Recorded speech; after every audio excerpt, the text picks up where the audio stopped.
Fala, meu povo! Como é que vocês estão neste sábado caloroso, né? Neste sábado cheio de oportunidades para a gente continuar estudando, nos aperfeiçoando, resolvendo muitas questões e, acima de tudo, nos dedicando àquilo que amamos fazer, que é o estudo, né? Não é só pelo salário.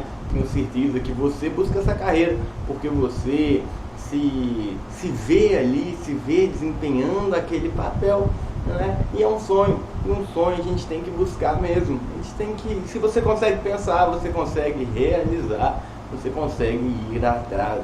Eu consegui, André conseguiu, Bruno conseguiu, Cleverton conseguiu, Rayane conseguiu, Priscila conseguiu, né? Todos os professores dessa plataforma um dia sonharam e foram atrás para poder realizar. E é possível, é você aí, né? Está aqui neste sábado quente que só, estudando na frente dos seus concorrentes que não estudam com soma. Que dó. Sem lenga-lenga, né? Vamos lá, vamos para nossa aula de hoje.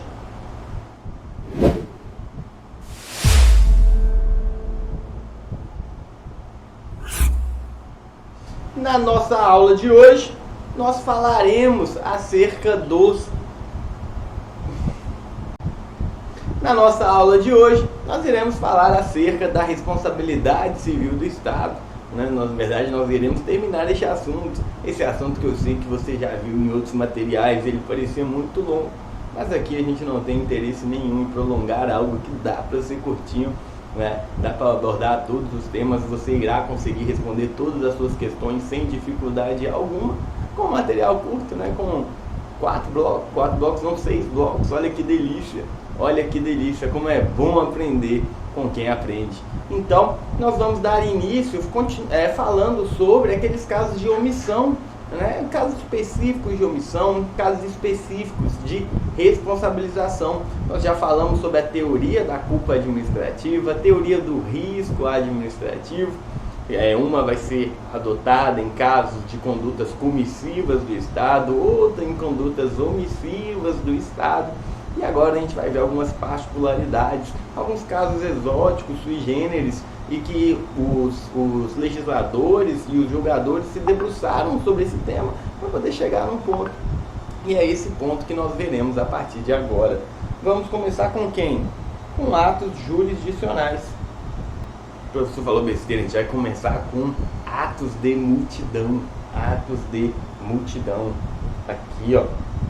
E o que é isso, professor?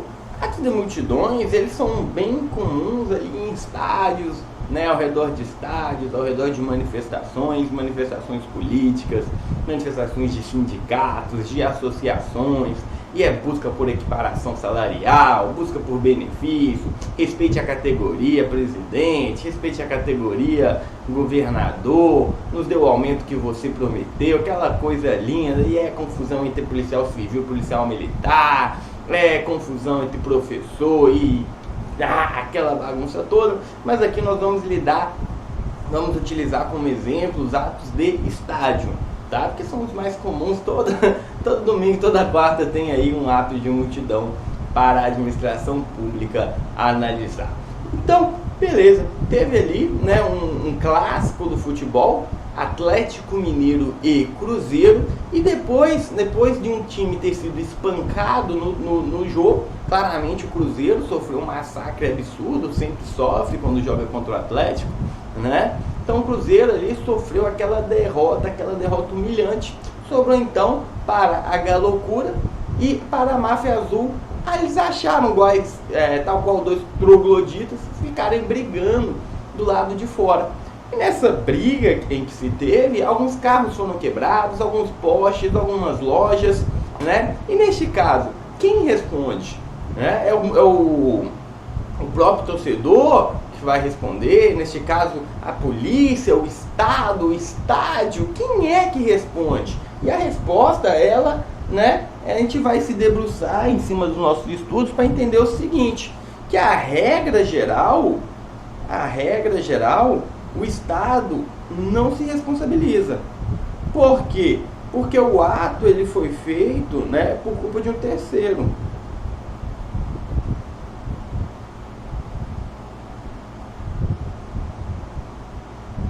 culpa de um terceiro, que nós vimos na nossa última aula, que é uma causa excludente.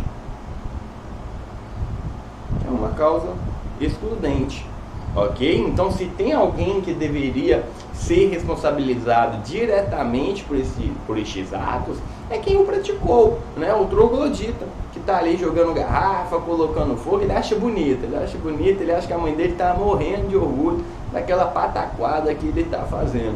Mas existe então uma opção, né? Um caso em que o Estado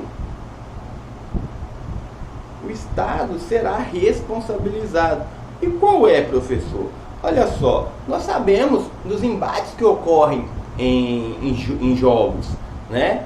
Então, o que acontece? É esperado que a administração pública desloque para aquele local equipes da segurança pública, ok? Então, a administração pública ela foi avisada que teria um jogo, foi avisada que teria um clássico de duas torcidas que comumente se enfrentam, né? Eu não entendo muito do futebol carioca, mas creio, na verdade, eu não entendo nada de futebol, tá? Eu só falei do Atlético e do Cruzeiro porque eu sou mineiro de Belo Horizonte, então eu cresci vendo isso, mas eu não entendo nada de futebol, então vou colocar aqui Flamengo e Vasco. É sabido que haverá confusão após o jogo, é sabido que é mister a presença de uma força policial ao redor, mas quando o Estado, sabendo que haveria esse confronto, sabendo que haveria a possibilidade desse confronto, porque a possibilidade desse confronto ela é nítida pelo padrão do homem médio, você não precisa utilizar da inteligência policial para saber que isso aconteceria, e acontecia, né? E acontece. Então, uma vez que o Estado sabe desse confronto, sabe desse jogo e não faz nada, não desloca equipes de segurança, não desloca uma inteligência tática, não desloca, né, um aparato ainda que não letal, tiro de borracha, gás lacrimogêneo, faz alguma coisa. Então, uma vez sabendo e não direcionando agentes da segurança pública, fica constatada uma omissão do Estado. O Estado ele foi omisso naquilo que ele tinha a responsabilidade de fazer, que é zelar pela segurança pública. Os órgãos de segurança pública do 144, né? A própria segurança é um direito social, é um direito fundamental, quer dizer, um direito fundamental do ser humano. Entendeu? Então a administração pública ela falhou nisso, ok? Ela falhou nisso. Então, neste caso, olha só, caso o Estado tenha sido avisado e não disponibilize órgãos de segurança, esse será responsabilizado, mas veja bem, proporcionalmente à sua omissão, tá bom? Se a gente quiser dar uma pincelada aqui no direito penal, provavelmente caia na sua prova, vale lembrar que o ato de multidão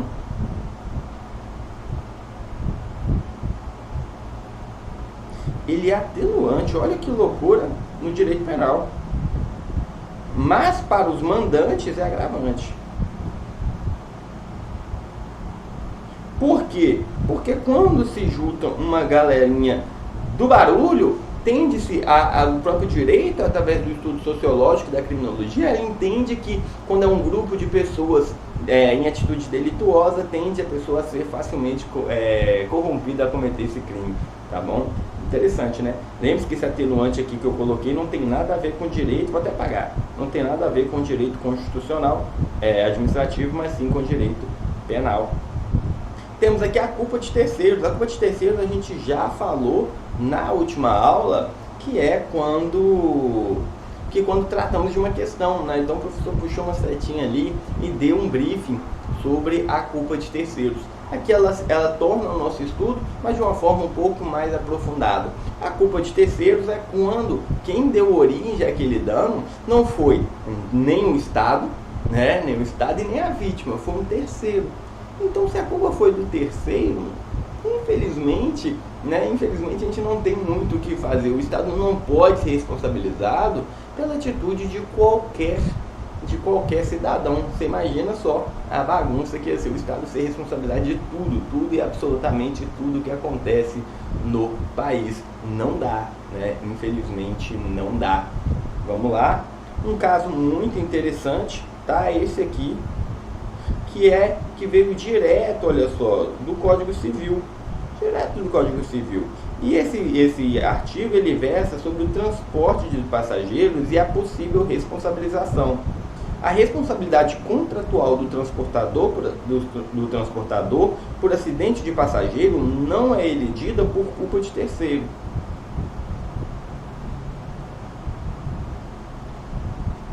Contra o qual tem ação regressiva. O que isso quer dizer? Que quando estivermos falando de acidentes, o prestador do serviço de transporte passageiro, ele não poderá simplesmente alegar que a culpa foi de um terceiro para ele não pagar. O que ele vai ter que fazer? Ele arca com os custos daquela indenização do usuário e depois ele entra com uma ação regressiva, né? Depois ele vai lá cobrar quem for terceiro pelo dano que esse terceiro gerou, ok? Então o concessionário indenizará a vítima e posteriormente entrará com uma ação de regresso contra o terceiro. Muito legal. Vamos então para uma questãozinha. Como o professor adora o aluno, a gente coloca uma questão de juiz, olha, juiz federal, tá? Juiz federal. Determinado motorista de uma empresa de transporte coletivo causou, sem dolo ou culpa, um acidente de trânsito, o qual provocou danos materiais aos passageiros e às pessoas que transitavam na rua. O serviço de transporte coletivo tinha como fundamento um contrato de concessão da empresa de transporte da administração pública, de modo que os passageiros eram usuários do serviço prestado pela empresa e as pessoas que transitavam na rua não tinham qualquer relação contratual decorrente do serviço prestado pela empresa. Com referência a essa situação hipotética, assinale a opção correta de acordo com a jurisprudência do STF acerca da responsabilidade civil do Estado. É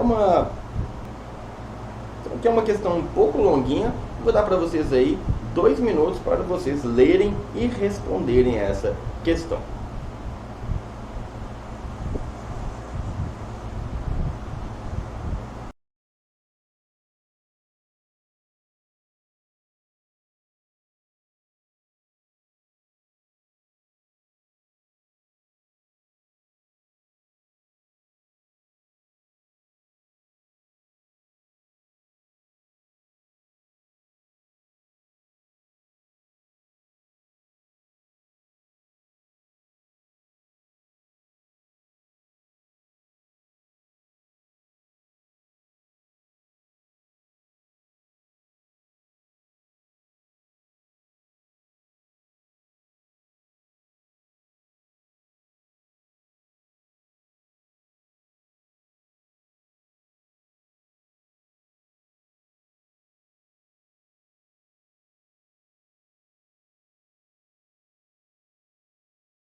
Não estava sem microfone, vamos lá.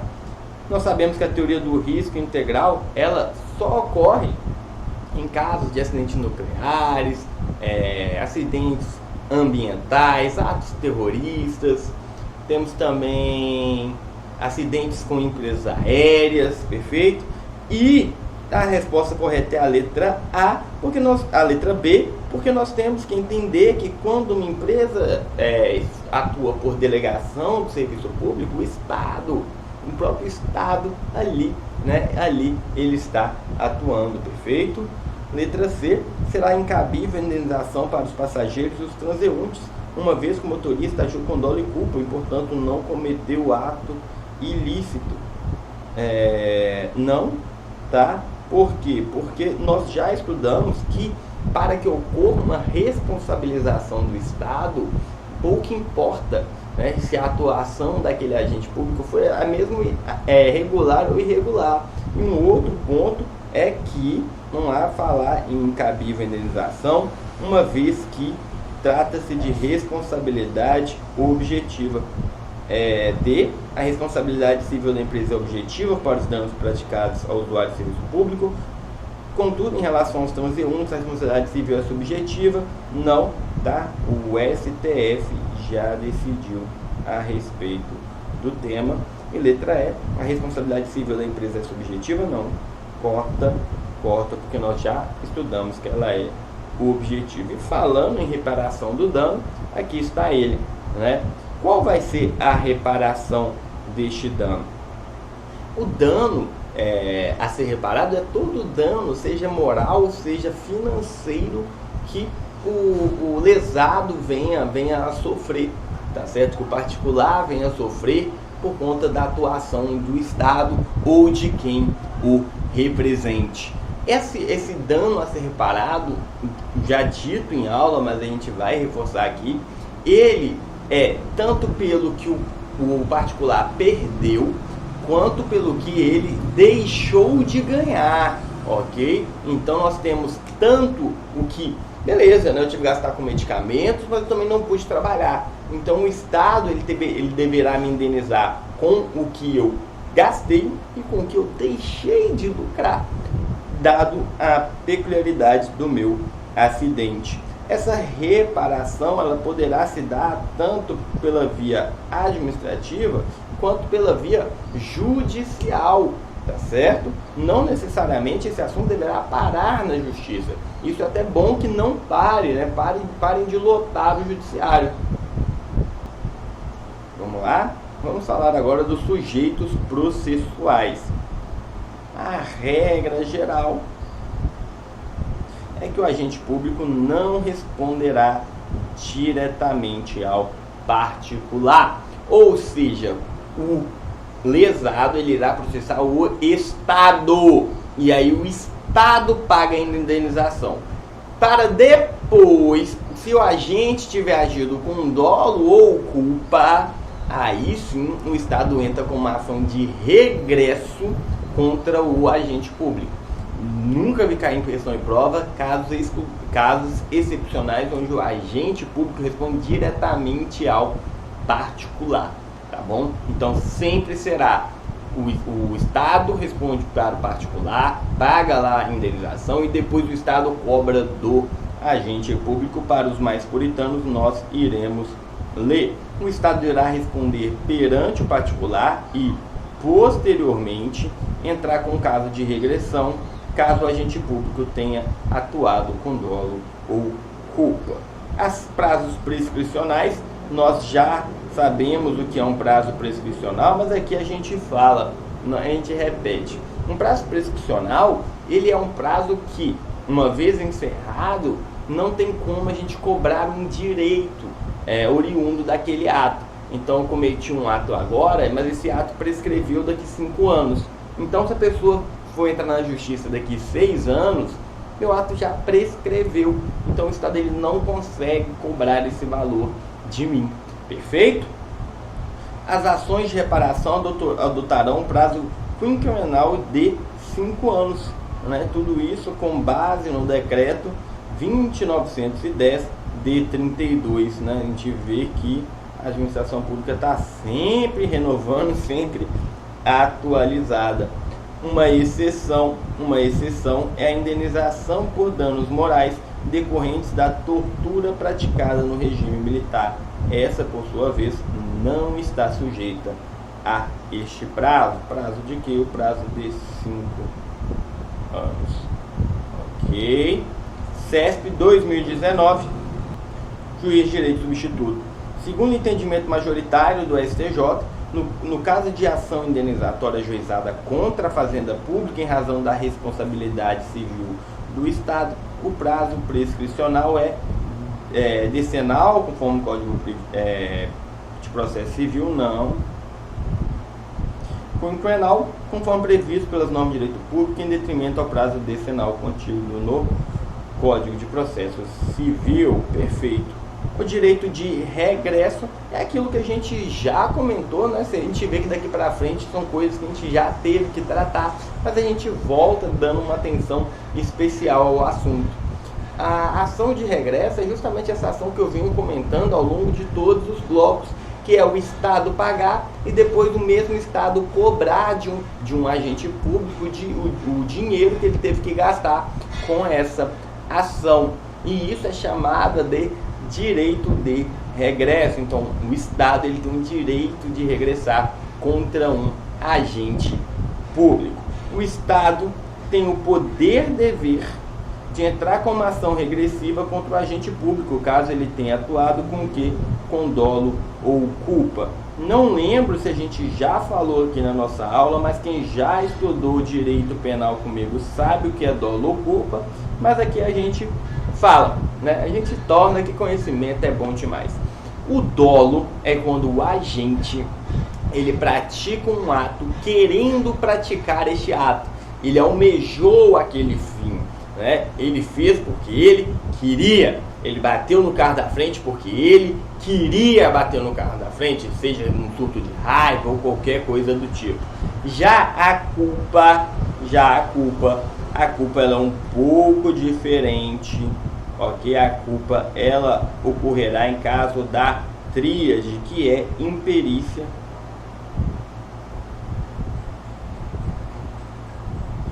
imprudência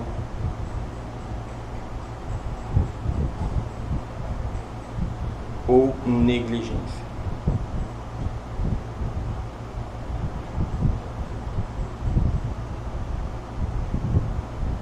Então, o agente ele atuou com imperícia, com imprudência ou com negligência. Perfeito? O agente público sempre responderá de maneira subjetiva, né? De maneira subjetiva, por quê? Porque quem responderá de maneira objetiva será o próprio Estado. Nos casos de desligamento dos quadros da administração pública, a ação ocorrerá normalmente. Então não adianta ele querer pedir exoneração, né? Ele está devendo 2 milhões para a administração pública e fala, vou pedir exoneração porque eu não sou mais agente público. Não, tá? Infelizmente você vai responder do mesmo jeitinho. Agora você que se vire.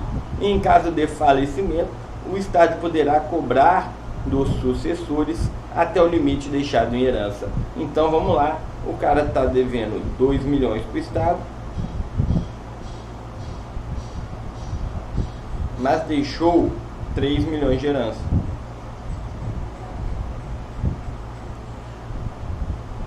No caso vai sobrar 1 milhão para a família. Por quê? Porque o Estado vai cobrar os outros 2 milhões. Mas se ele deixou 300 mil, o Estado vai perdoar? Não, o Estado vai pegar somente os 300 mil e o resto que a família tem de bens da própria família não é passado, tá? É só o que ele deixou. A dívida ela vem só para quem cometeu e a caneta aqui voou. Mas vamos lá que ao vivo é assim. Prescrição do direito de regresso. Entende o Supremo Tribunal Federal que é prescritível a ação de reparação de danos à fazenda pública decorrente de ilícito civil. Ou seja, então prescreve sim, ok, esse direito que o Estado tem de cobrar do agente público. Passou 5 anos, passou esses 5 anos, bati no carro da frente, o Estado não me cobrou em 5 anos, este meu ato ele irá prescrever. Então a administração pública não terá mais o direito de me cobrar este valor. Por outro lado, olha só, isso é legal, são imprescritíveis as ações de ressarcimento ao erário decorrente da prática de ilícitos de improbidade administrativa que tenha sido praticado na modalidade dolosa, né? Hoje em dia só existe a modalidade dolosa em ilícitos de improbidade administrativa. Então ele cometeu um crime de improbidade administrativa, que é dolosa. Então as ações para o Estado cobrar esse valor não tem um prazo prescricional. O Estado pode cobrar daqui 20, 30, 40 anos. Perfeito? Obras públicas agora começam então, de fato, as peculiaridades. Então, beleza, né? Começou a rodada de ano eleitoral e aí fizeram o quê? Fizeram uma obra perto da sua casa para passar um metrô, né? Quiseram passar um metrô, e como é que fica?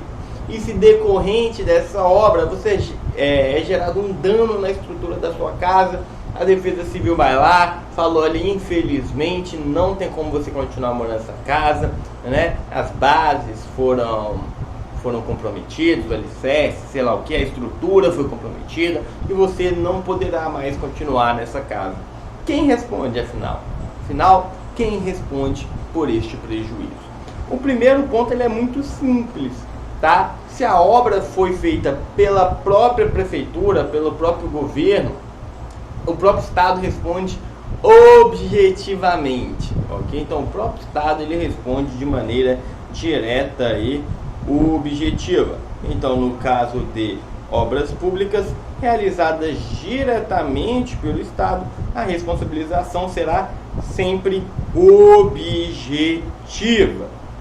Mas outro ponto ele virá quando não foi o próprio Estado com seus funcionários que iniciaram essa obra, mas sim uma empresa contratada, como né, o que ocorre em 99,999% dos casos. Então foi uma empresa contratada que está realizando essa obra. Vamos ter aqui, neste caso, uma divisão, perfeito? Por quê? Então é uma obra delegada, Este dano ele poderá ser causado por duas coisas: pelo simples fato de ser uma obra ou pela má execução. Então, vamos tomar, né, um exemplo muito comum, é o tal tatuzão que tem em São Paulo, que é um maquinário absurdo vindo da Alemanha, que tem, salvo engano, o comprimento de 6 Scanias. Ele é imenso, o trabalho dele é furar chão. Ele fura o chão e vai lá abrindo um buraco para o metrô passar. Então, o tatuzão passou com um tremelique da obra, uma casa rachou. Aí eles vão lá, vão dar uma estudada, ver por que rachou. O terreno não foi estudado pela empresa, a empresa não calçou direito, sei lá, o tatuzão, ou simplesmente aconteceu porque tinha que acontecer, né? Aconteceu porque era inesperado, foi um caso fortuito, né? Não um caso fortuito, porque aí seria um excludente, mas foi um simples dano da obra, não tinha como fazer diferente. Isso ia acontecer de qualquer jeito, qualquer que fosse a empresa responsável. Então, fica assim. Quando acontece esse tipo de acidente que ninguém teve culpa, que, né, nós chamamos de simples fato da obra. O simples fato da obra ocorre quando o contratado não gerou o dano. Então, pelo simples fato da obra, o próprio Estado responderá objetivamente. Mas, diferente modo, quando se dá por uma má execução, a empresa responsável pela obra responderá subjetivamente ao administrado. Perfeito? Gente, vamos fazer o seguinte, vamos dar uma descansada, vamos dar uma descansada, vamos dar uma relaxada. E aí de 5 a 10 minutos a gente volta para a nossa querida aula de responsabilidade administrativa. O que vocês acham? Então, vamos lá!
Então vamos lá, né? Chega de descanso, vamos para nossa aula.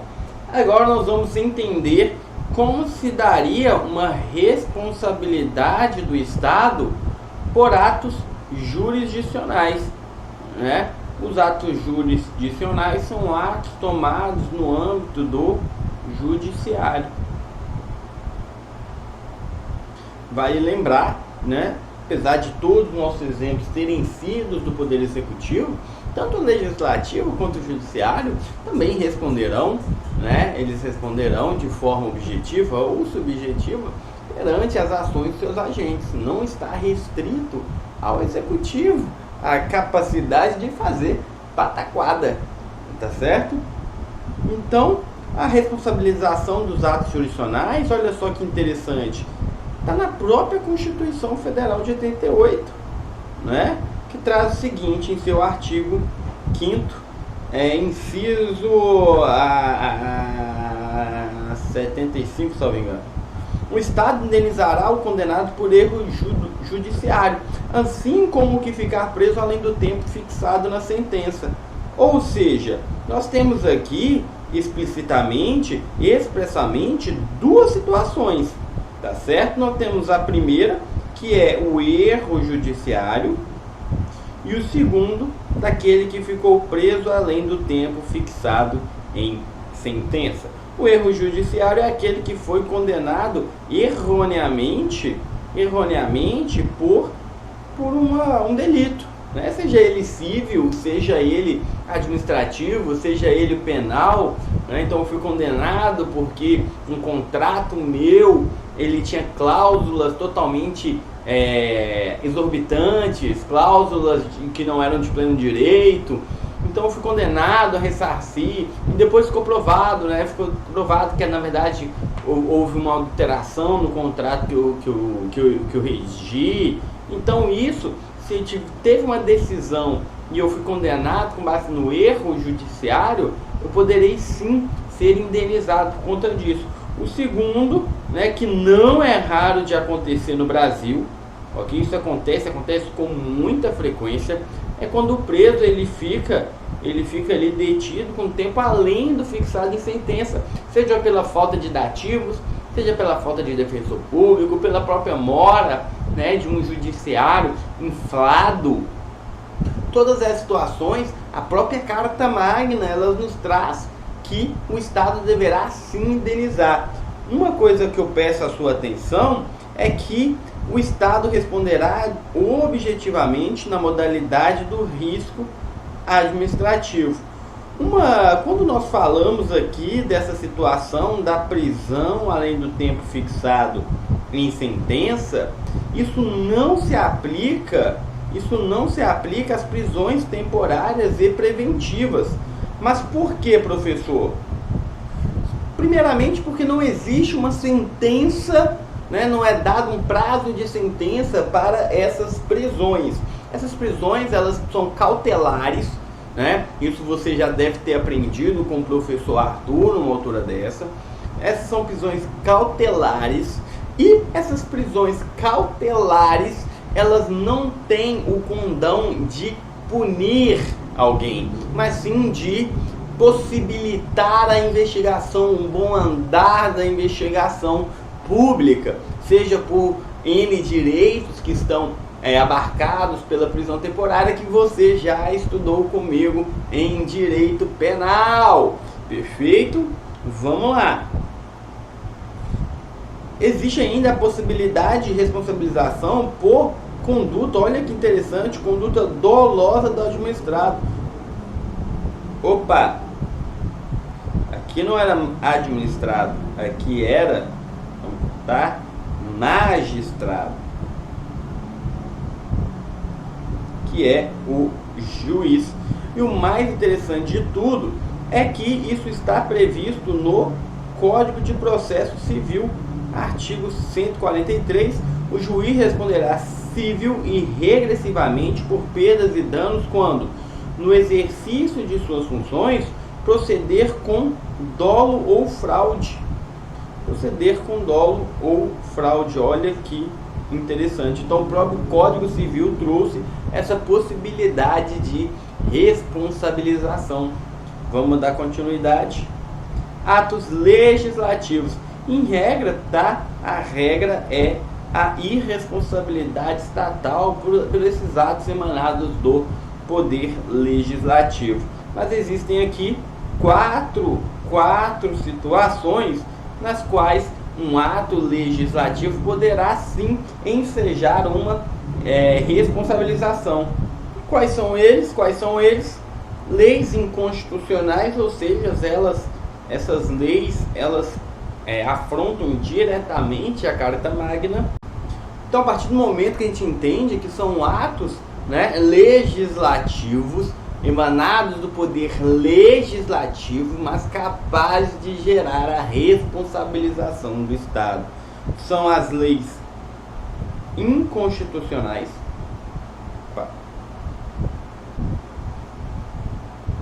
as leis de efeito concreto, a omissão legislativa e os decretos ou atos normativos inconstitucionais. Vamos começar pelas leis inconstitucionais, né?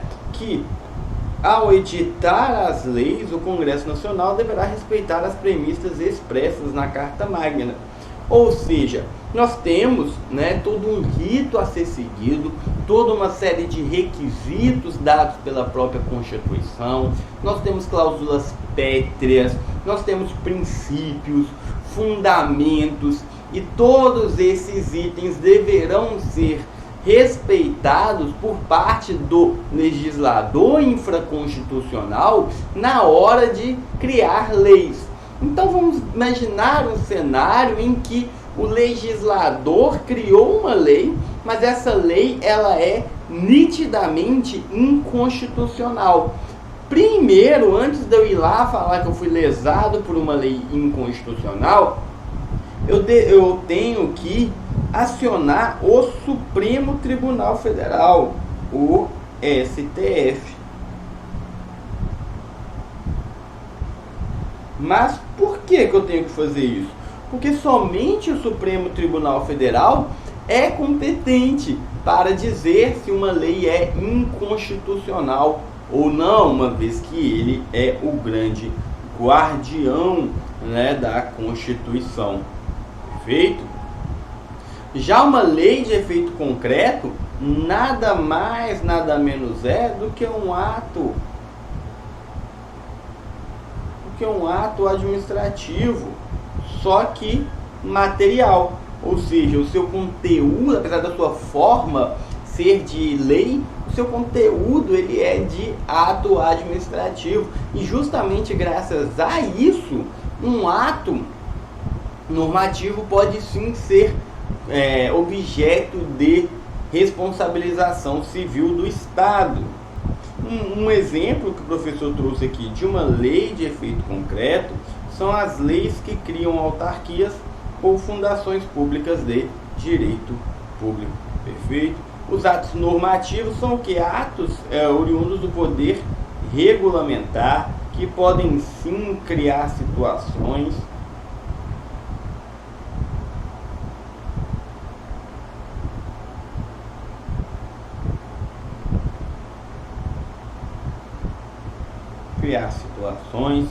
e geralmente dotados de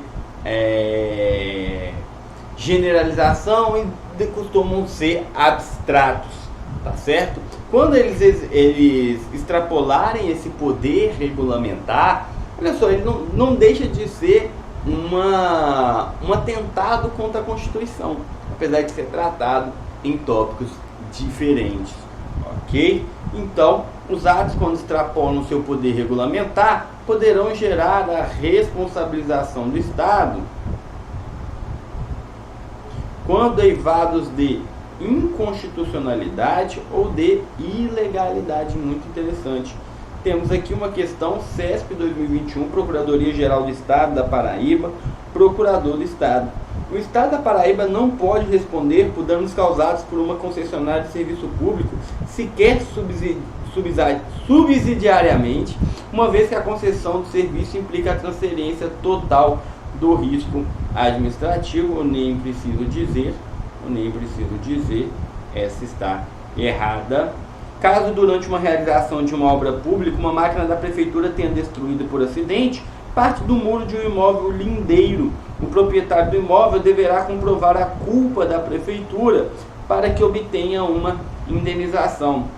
Olha só, quem gerou o dano foi a máquina da prefeitura, ok? Ou seja, neste caso de um dano gerado em obra, ela será objetiva. E na responsabilização objetiva não há que se falar em comprovar dolo ou culpa, ok? Então X e X, se um ente público for condenado por um dano causado por seu agente, caberá a ação de regresso contra esse agente dispensada a comprovação de culpa. Olha só, errado, tá? Errado. Ele deve, o ente público, ele deve, para entrar com uma ação de regresso, ele deverá sim provar que seu agente agiu com dolo ou culpa. E segundo o entendimento da do STF, a responsabilidade civil do Estado é objetiva, mesmo quando em conduta omissiva, quando violado um dever de agir esperado. Muito interessante, porque o que isso aqui está falando nada mais, nada menos é que é o caso do preso. Lembra que o preso estava sob a tutela do Estado,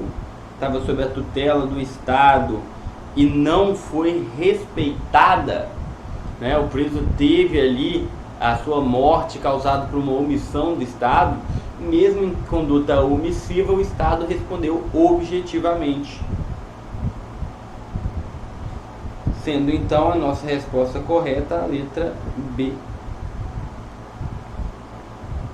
Aqui eu trouxe, né, a jurisprudência para vocês, se quiserem dar uma lida depois, mas fala justamente sobre o dever do Estado prestar vigilância aos presos sob sua custódia.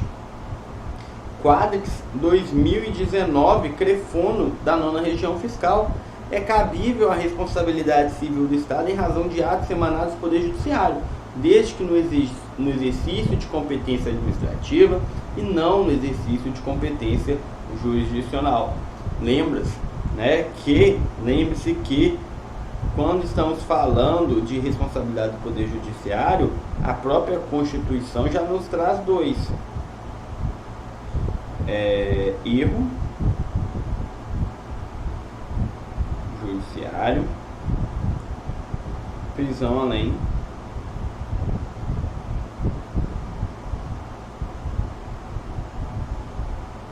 e o Código Civil traz dolo ou fraude.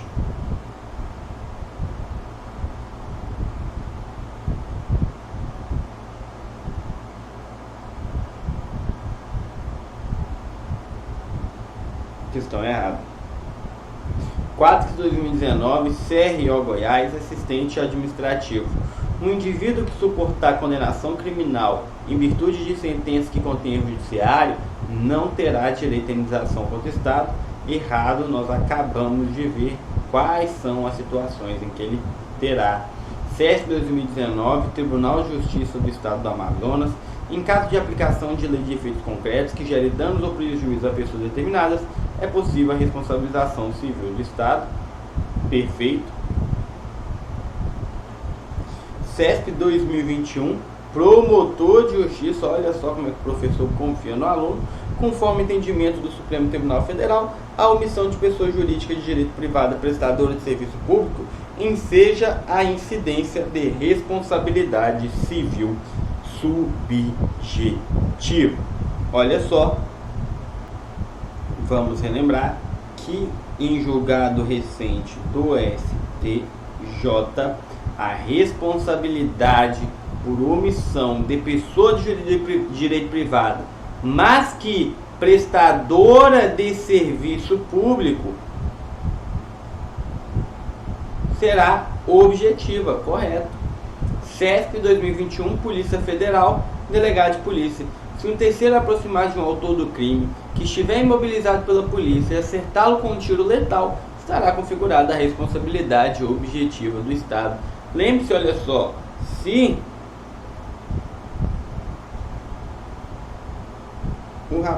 policial tá aqui. O rapaz tá aqui com as mãos algemadas. Quem algemou? Policial.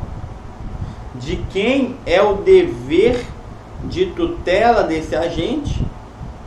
Do policial. Se o policial está agindo, o Estado está agindo. Dessa forma, gerando a responsabilidade objetiva do Estado, porque por conta daquela omissão específica.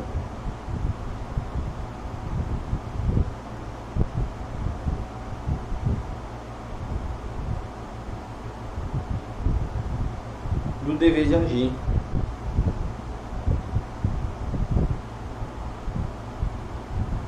Melhor, de cuidado. Vamos lá. FGV 2022, investigador de polícia. João, motorista do município Alfa, durante o horário de expediente, utilizando o veículo da repartição e no pleno exercício de suas funções, atropelou uma pessoa, causando-lhe lesões.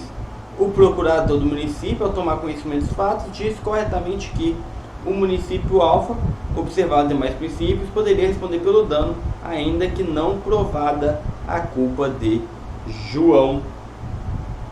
B. Tanto o município Alfa como o João são responsáveis, desde provada a culpa deste último.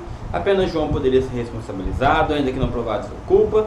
O município Alfa responderia pelo dano, desde comprovado o dolo de João. E apenas João seria responsabilizado, desde provada sua culpa.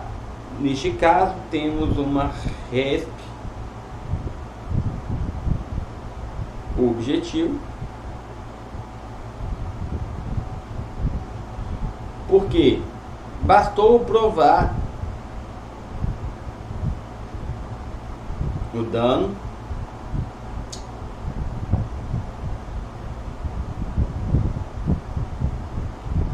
nexo, atuação, ok? Então provou o dano, nexo, atuação do agente público, responsabilidade objetiva. Se teve dolo ou culpa, isso é para frente, isso o Estado vê, isso o Estado tem que se preocupar. Eu estou preocupado em que o Estado ressarça meu dano. Perfeito? Responsabilidade objetiva. E para terminarmos, FCC 2021, técnico judiciário auxiliar. Uma chuva torrencial provocou uma enchente em bairro da cidade e constatou-se que o sistema de drenagem pluvial não sofria manutenção há meses. Um policial envolve-se em troca de tiro com assaltante e acaba baleando um pedestre que passava pelo local. Então temos duas situações aqui, né? Uma que traz sobre uma chuva torrencial e a outra sobre um policial que estava trocando tiro com assaltantes. Na verdade, se você notar com carinho, o que essa questão está tentando buscar é se você tem um conhecimento sobre atenuantes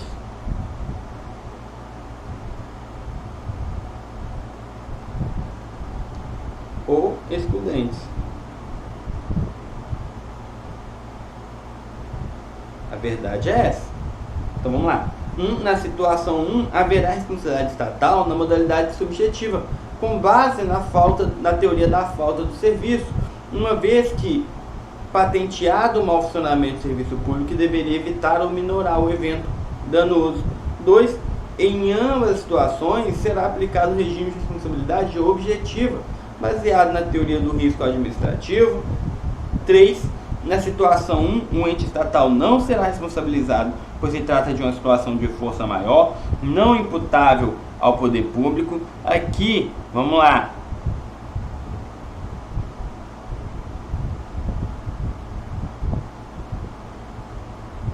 Está falando que como foi um evento da natureza, é um caso de força maior. Mas lembre-se, lá atrás fala que o sistema não sofria manutenção, então o Estado ele tem responsabilidade também por esse dano. Não foi só não foi só a chuva, tá certo? Então aqui a gente já corta. Foi mais nítido, a gente corta. Em ambas situações será aplicado o regime de responsabilidade subjetiva, desde que comprovada a culpa dos agentes públicos envolvidos nas atividades. Já corta, né? Porque não há que se falar em comprovação de culpa. Na situação 2, o ente estatal não será responsabilizado, pois o nexo causal decorreu de comportamento terceiro, no caso do assaltante.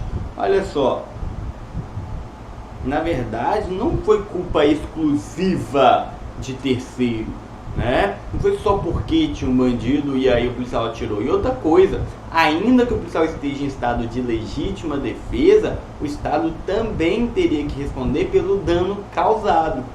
Perfeito? Então, uma vez que tiramos essas duas que são óbvias, né, óbvias que não eram a resposta correta, a gente ficou com a A e com a B. Né? Olha só, a gente já sobra 50% de chance de acertar. A banca, neste caso, ela considerou a letra A, ok? Mas toda a doutrina, né, todo o resto da doutrina, entende que o que houve aqui foi uma responsabilidade civil objetiva. Por quê? Porque foi um caso de omissão específica. A omissão específica é aquela que o Estado tem um dever de cuidado. Nós sabemos que quando o Estado tem um dever de cuidado, a responsabilidade ela é objetiva. Então, vamos só separar aqui, ó, a banca, B, demais. Ok? Só para você levar para sua prova essas duas. O CESP, igual várias vezes, igual resolvemos várias questões aqui, ele entendeu que a responsabilidade civil objetiva por conta da omissão específica, que o Estado tinha o dever. Mas a FCC, sendo a FCC, fez isso. Meus queridos, minhas queridas, meus cheirosos e meus tudo de bom, ficamos hoje por aqui, tá certo? Hoje ficamos por aqui. Espero vê-los em breve, estudar com vocês em breve para continuarmos acertando dezenas de questões sobre direito administrativo e direito constitucional. Um grande beijo no seu coração e até a próxima.